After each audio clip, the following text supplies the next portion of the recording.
What's going on? Welcome back. Nice to see you here. Thanks for stopping by to say hello. How you doing, everyone? And Happy New Year's Yeah. to the ones that are joining us right now. Yeah. Thank you for being with us. Another beautiful 2023. Well, the only 2023 year, but thank you for being with us again. We are truly appreciative. Yeah. It's been an interesting start to the year. Mhm. It's hard. I feel pretty somber today. I just don't feel. Look, we had a conversation. We obviously had something different to talk about today, and it just didn't feel right to not properly pay some homage to Ken Block.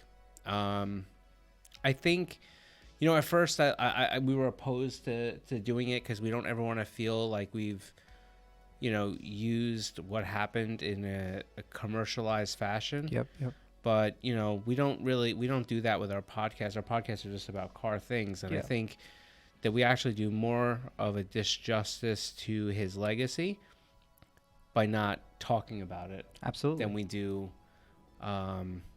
by avoiding the subject out of fear of what people may think about it. Now, I didn't know Ken Block personally. I've met him a few times, and I always thought he was a pretty cool dude. Yeah. But I know, a lot of people in his camp, in the Hoonigan camp, and I've known good, I've heard so many good stories about him over the years, and I really don't know anybody that's had anything really bad to say about Ken Block. Well, and that's one of those things in the industry that when people talk about Ken Block, they never, truly, like you said, never a bad story. Always talk to you like he's an amazing guy. He's easy to talk to. He's the type of person that I heard that you can walk up to him and take a picture, and he's easy to do that with. Never let the things get to his head. And the thing is when you think of Ken Block, okay, when it comes to mainstream automotive, there's a few names that come up, and Ken Block was always one of those names that came up. Travis Pastrana, there's obviously other countless ones, but he was always one that came up because he broke that barrier from, just automotive to mainstream famous. Well, look, I think there's, talking about his legacy. I mean, listen, there's no doubt that we are not going to get this right. Yeah.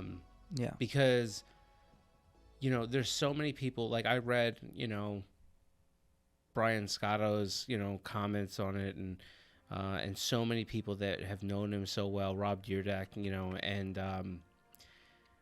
it's heartbreaking. But I'll tell you, so the other day, and I think this is what pushed me more into the direction of we got to talk about it. Yeah. When it was, which night was it? It was just the other night, Monday night, I think. I started getting some text messages from people, and I almost felt like it was going to be more of a hoax, like a prank. Yeah. It didn't feel like it was real, and then, this is when I knew. This is what, listen. First off, it still doesn't feel real because I feel like the guy is larger than life. So how could he possibly? Well, and obviously everybody knows by now, but unfortunately he was, Ken Block was in a bad snowmobile accident, I believe in Canada, on vacation, I believe, with his family, and unfortunately he lost his life. And the part that keeps resonating with me over and over and over again is that my feed on Instagram and Facebook has been it's almost exclusively 100% people posting about Ken Block, and it has been for 2 days. Now, that's not why I bring it up. The reason I bring it up is because many of these people are not direct friends with him. They're not people that are in his inner circle. There was plenty of people in the automotive industry that obviously that you can imagine that have a relationship with him, and that I'm pretty friendly with, and because of that, I saw a lot of those personal stories. But then so many people that I know that are just remotely into cars, and some that really weren't even into cars.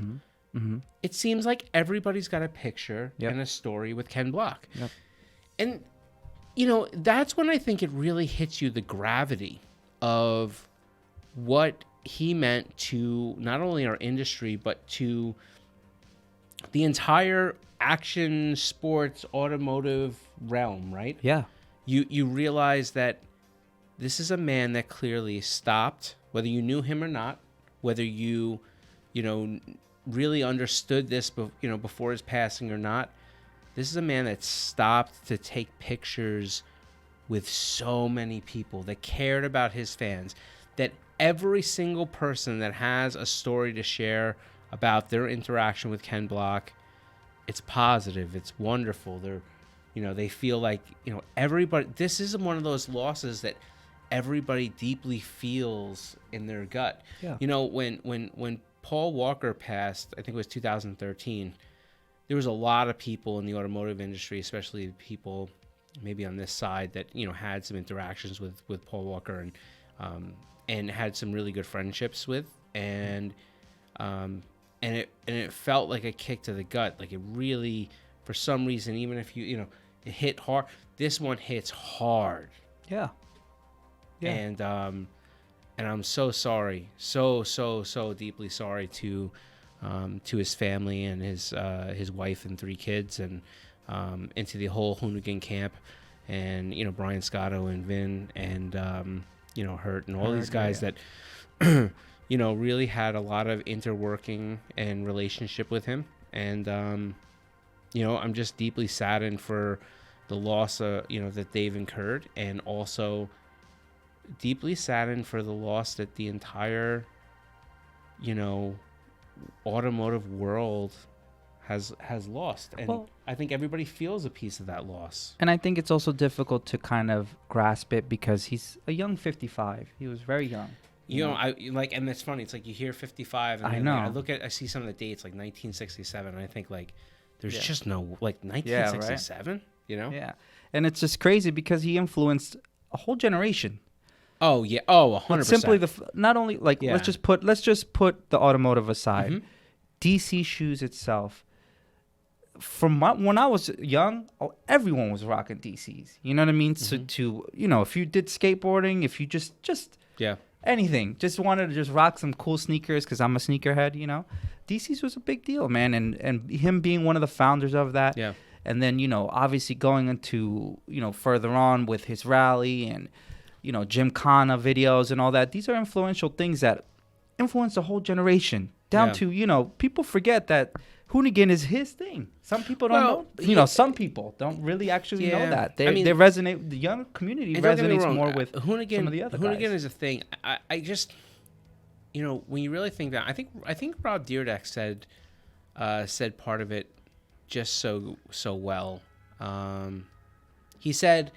He basically said, you know, like, I don't think that there will ever be another person, nor has there ever been a person who has been able to make his own company. Yep. Where the company was basically representative of all professional athletes, you know, within the action realm, Mm-hmm. that could then leave that company Yep. and decide he just wanted to go do rally because that was where his love was, Yeah. right? And then transcend himself to larger than life from the people that were represented by the company that he left. Yep. Like, he transformed himself past a professional athlete into legendary status. He did things that arguably may never, ever, ever be done again. Yeah. And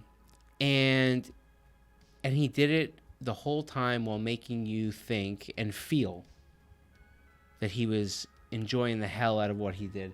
There's crazy video. like, you watch it and all I can think about is how much this dude loved cars and you know, action sports, and, you know, and the stuff that he's done. I mean, to go from any accolade that he has, if he had done it and that was his only accolade, would have been considered a big deal. Absolutely. Absolutely. But he went from being co-founder of DC to leaving there to go to be, a rally driver, to be one of the best rally drivers in the world, to really bringing Gymkhana to the most mainstream front, Yep. to, setting up these epic videos with Brian Scotto and that whole team to do some of the most legendary epic stunts, and film some of the most internet breaking automotive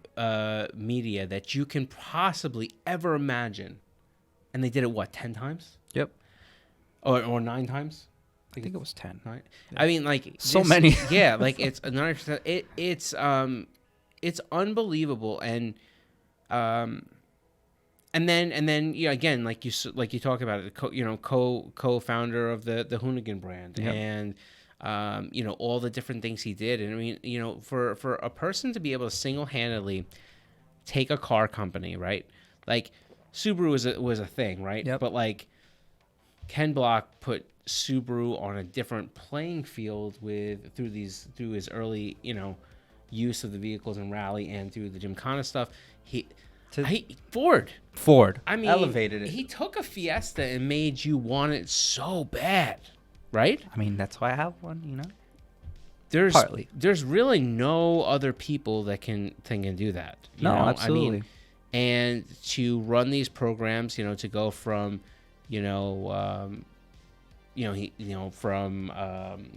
from Ford to, and then go to Audi. Look, I mean, this is somebody that took anything he touched and made it gold. Yeah. But it's just, and that's one of the things. I was actually watching one of the videos he did with GoPro, and one of the things that he said on there was basically his life was to be creative, enjoy life, and have fun while you're doing it. Yeah. If that's not what we all want to do, because that's literally why we do what we do in life in general. You know what I mean? Like, every one of us who is a fan of Ken Block, who is a fan of just automotive in general, does this because they want to enjoy it and have fun and create things and build and connect, and he did that. He did everything that we are aspiring to do when it comes to automotive. It's so strange. Like, I mean, I see the B-roll playing that Max has up right now, Mm-hmm. and like I caught, because we're in the corner, Mm-hmm. and I caught myself smiling, and I realized, like, that's what it is, though. Like, watching this stuff brings me immense joy, of course, and happiness, and this, like, you know what I mean? Like, the stuff he does, you're just like, oh my god, like, and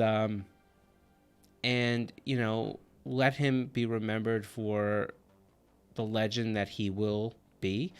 Ken Block his legend will continue to live on. Absolutely. Also, and I know this from people that know him personally. He would have put one thing in front of everything he's ever done professionally, and and through his hobbies, and that's his family. Mm-hmm. He was a tremendous family man. His children are into cars, and his daughter. You can even go to Ken Block's YouTube channel and see like one of the builds she was working on and some of the last stuff that she put out. And it's heartbreaking to know that, like, these 3 kids lost their father at a really young age, Mm-hmm. Unexpectedly, so suddenly, and his wife is kind of left behind, and to know how devastating that is to them is just unimaginable. Yeah. And I think one of the things we could take away from losing someone, a leader like this in our community, is to make sure that you're doing everything to enjoy your life. Don't take anything for granted. Make sure that you're happy. Find happiness wherever you can.